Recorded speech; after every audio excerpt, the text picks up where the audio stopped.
Greg Maddux, one of the greatest pitchers of all time. Across his 23 seasons in the MLB, the 2014 Hall of Famer helped the Atlanta Braves win the World Series in 1995. Nicknamed the Professor, Maddux won many awards in his career, including 18 Gold Gloves and 4 Cy Youngs, all in consecutive seasons from 1992 to 1995. He made his career off of making quick work of his opponents. He was so dominant in this aspect that he would have a niche stat named after him, a complete game when a pitcher throws under 100 pitches, something that Maddux himself accomplished 13 times in his career, more than any other pitcher. This, of course, is called a Maddux. A Maddux can come in all shapes and sizes. Recently, the Detroit Tigers had 2 pitchers accomplish this feat, 2-time Cy Young Award winner Tarik Skubal and Kader Montero, a player who had been up and down from the big leagues in AAA. 2 completely different players, both accomplished the same feat. This is the art of the Maddux. First of all, let's break down what it takes to achieve a Maddux. Of course, you have to get outs, but you also have to get them quick. This means that you can't rely on strikeouts, and you have to trust in your stuff to get weak contact and trust your fielders to turn weak contact into outs. Kader Montero demonstrated this perfectly on September 10, 2024 against the Colorado Rockies. Entering the game, Montero was having a rough season. In 14 games, he had a 5.47 ERA and an opponent OPS of 811. Basically, everything you need to complete a Maddux, Montero did not have in his arsenal. But the funny thing about baseball is that anything can happen on any given night. Montero started the game retiring the side in order in the first inning. In the second, Ryan McMahon led off with a single, one of just 3 hits that Montero would allow in this game. He responded by striking out the next batter he'd face, which was followed by a double play to end the inning. Montero would keep the Rockies off the bases until the 7th inning. That is 4 straight innings of quick outs, including when Montero would face his only 3-ball count of the game in the 3rd inning when Jordan Beck struck out on 6 pitches. In the top of the 7th, Ezequiel Tovar would hit a 1-out single to give Colorado their 2nd hit of the night.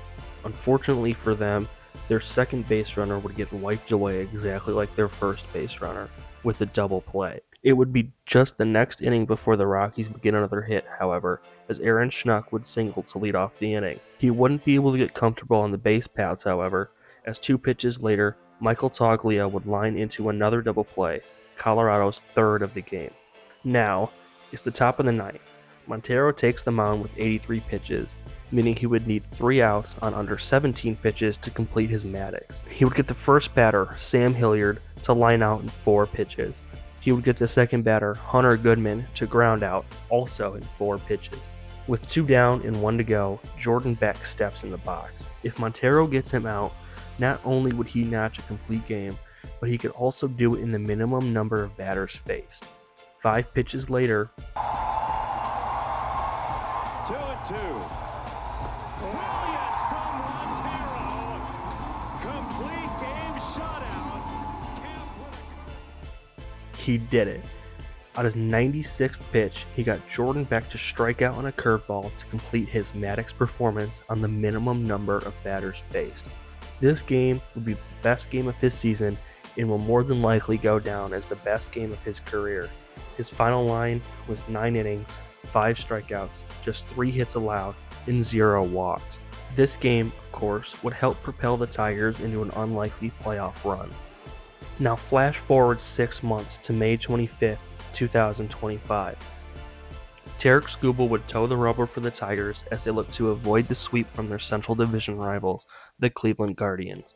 Skubal had been starting to heat up after a slower start to the season, entering the game with a 2.7 ERA and a strikeout-to-walk ratio of 79-7. The Guardians were a tough team to pitch against, as they make a living off of weak contact and avoiding the strikeout. For Skubal, this was the first time facing the Guardians since they beat up on him in the ALDS the year prior. Skubal decided he didn't care about the Guardians' past success on him or their tendencies, because he showed up ready to put the league on notice that he was still the best pitcher in the league. Remember when I said Madduxes are built off of weak contact and quick outs? Yeah, clearly Skubal didn't, because he decided to embarrass the Guardians and set not only a career high in strikeouts, but also a record number of strikeouts in a Maddux start with 13. He started the game with 2 straight strikeouts, one more in the third, 2 more in the fourth, and another one in the fifth, before Cleveland finally got their first hit and base runner of the game to lead off the sixth, a double from rookie Will Wilson. This was followed by an Austin Hedges strikeout, a hit by pitch, and an inning-ending double play by Angel Martinez. In the seventh, Jose Ramirez would notch a one-out single for the Guardians' second and final hit of the game, which was followed by 2 strikeouts, one by Lane Thomas and one from Kyle Manzardo. Skubal was through 7, and Cleveland had barely sniffed success all game. Their nightmare was far from over though, as Jhonkensy Noel led off the 8th with a strikeout, and Austin Hedges finished the inning with the same result. Now it's the 9th. Skubal, who was so dominant all game, now finds himself 3 outs away from a historic game. Skubal started the 9th with yet another strikeout. This time he got Nolan Jones. 1 down. Next up, Angel Martinez grounded out to third for the 2nd out. Gabriel Arias stepped up, representing the final chance for Cleveland. He decided to be aggressive at the plate. He failed to check his swing at a fastball above the zone. Strike 1. The next pitch, he swung at a changeup on the outside part of the plate. Strike 2. Finally, on the last pitch of the game, Tarik Skubal threw an inside fastball at 103 miles per hour to get the final swing and miss, his 13th strikeout, and to complete his Maddux. His final pitch was his 94th of the game. Strike.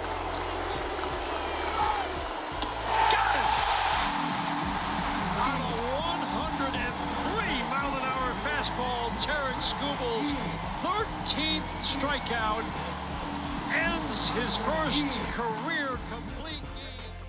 Skubal would go on to win his 2nd straight Cy Young Award at the end of the season. A Maddux is one of baseball's biggest flexes.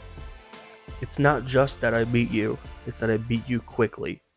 In 2024, Cater Montero showed off the blueprint of how to do it, with quick, contact-driven outs.